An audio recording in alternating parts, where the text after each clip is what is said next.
In the midst of my car reviews and car events and different things I've been doing, I'm working on a special project with my old Model 3 Performance.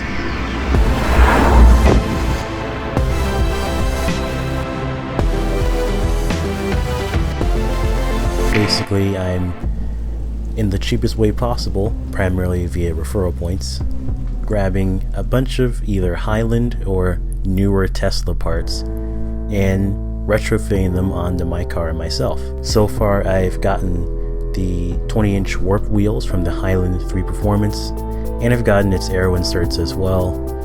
I got a new spoiler. My spoiler is peeling really bad, so I got a new spoiler for it. Just for fun, the Highland Performance badge. We'll see if I actually put it on, I'm not sure.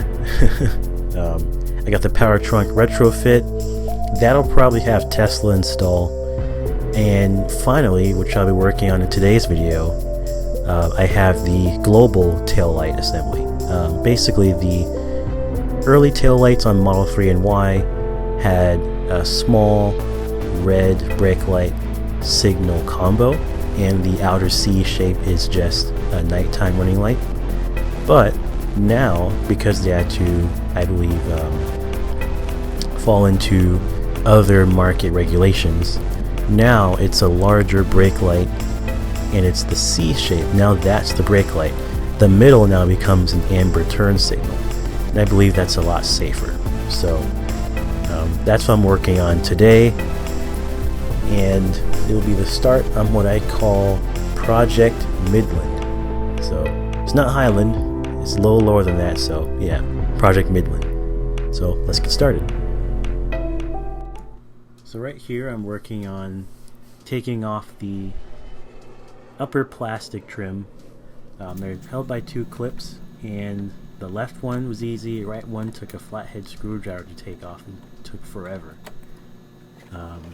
After that I can get access to taking off the soft material on the side, where I get access to all the cables and stuff like that where the lights are. Got the bar taken off here on the workbench currently. Pull this back. Plenty of goodies behind here. I believe we'll be working with this bad boy right here. I believe that connects to the light. Alright, so now I'm taking off these screws on the top. They're usually able to be taken off by hand, but these are super tight, so I had to use some pliers.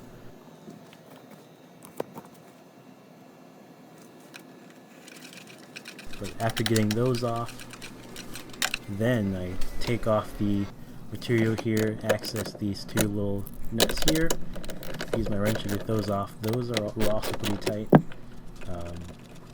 After getting those off, you don't have to tighten them super hard, especially if you're going to replace them again later on.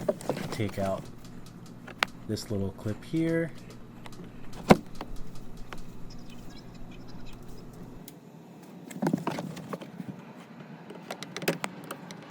And then we take out the light. Darn charge port door kept opening. There we go.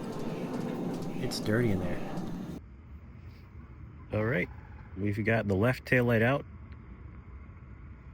This thing is super dirty and super old.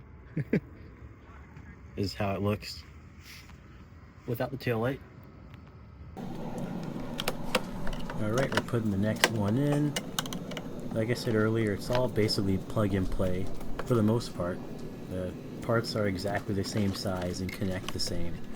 So I push it in, connect those same nuts to the bolts that I did earlier, or to the screws.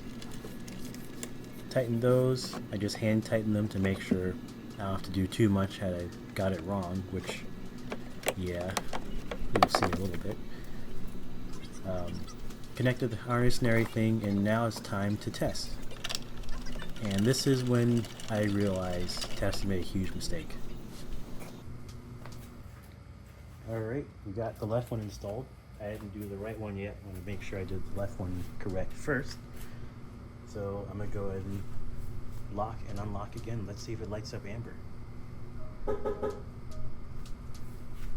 The silence tells you everything you need to know. I was livid. I waited all this time, and I told them probably a million times that I want the global light version with the amber taillights. And they still gave me the same old ones I had before. So I have to go all the way back to Tesla, which is like an hour away, to grab the right parts again and reinstall them again.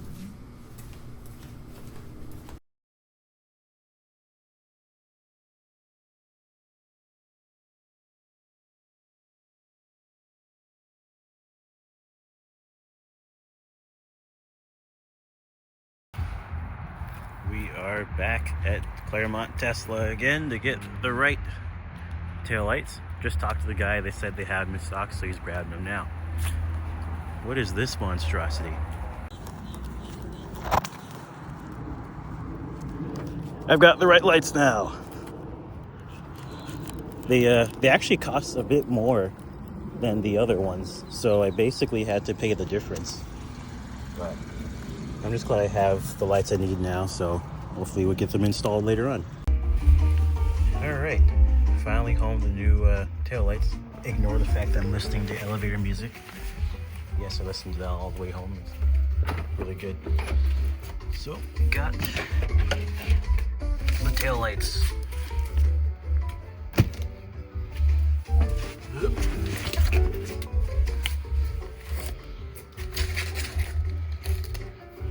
That is an ozone machine they used to air out the car. The last tour rental I had before I took it down left it smelling very bad, so I'm going to use that ozone machine to get some smell out. Lent to me by my friend Kevin. The Rivian. And now it's time to get rid of the wrong lights. So I'm taking it out. Charge port opening again. Every time I touch that thing. Here's the new light. Let's see if it works.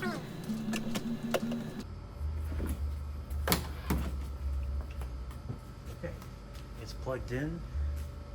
I didn't fully screw it in. I want to make sure it works first. So, moment of truth. Yes, we've got it. Hit the brake light really quick just to make sure it works.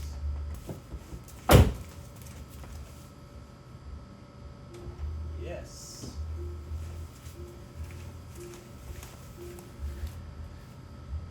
We've got it. Awesome. Alright, let's move to the right one. Look at the subwoofer. We got the subwoofer. Where all the bass comes from. Alright, let's get the right light off now that we know we have the right ones. So, taking off the trim there and screwing those same two bolts. Then I unplug the same header. It's literally the exact same on both sides. So take those out. Take off the header. I had to use a flathead to take it off. It was a lot more stuck than the last one. Then I forgot that the gasket was on there, so I had to peel that off. Super old one, and then it fell like deep into the metal groove. I'm like, well, it's staying there. I can't get that out, or too lazy to get it out, so oh well. Put the new one back in. I had to make sure that the connector reached. It barely reached. It was kind of stretched to begin with, so I had to carefully put it in, make sure I wasn't pulling out anything. And then after that, it was pretty much easy going from there. Tighten those screws again.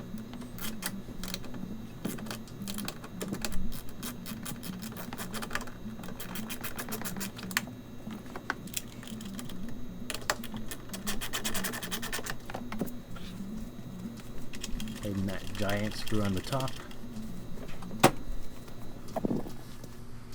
Alright, moment of truth. Let's see if both light up amber. Yes. And then check brake lights.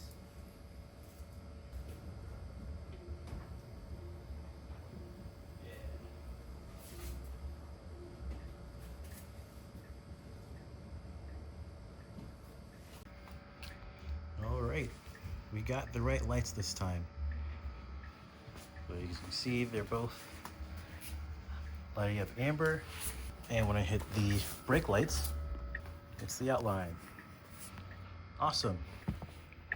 One thing to note, even though I've changed them, the animation on here still shows the old ones. Now, I have no idea if there's like a configuration thing to choose in Toolbox, but I don't have Toolbox, and it's not really that important to change the animation. It will change the animation when I install these warp wheels though, because you can select the wheel and it'll restart with all the different efficiency calculations for that wheel, and it'll show it obviously in the screen in the app. But yeah, so this is the first of many upgrades to come. This one was a bit hectic, but got it done. It's the most important part. Again, I much prefer these over the last ones because amber signals are much safer and more visible, and brake lights this big versus just this little light here is also safer. So definitely a win-win with this upgrade.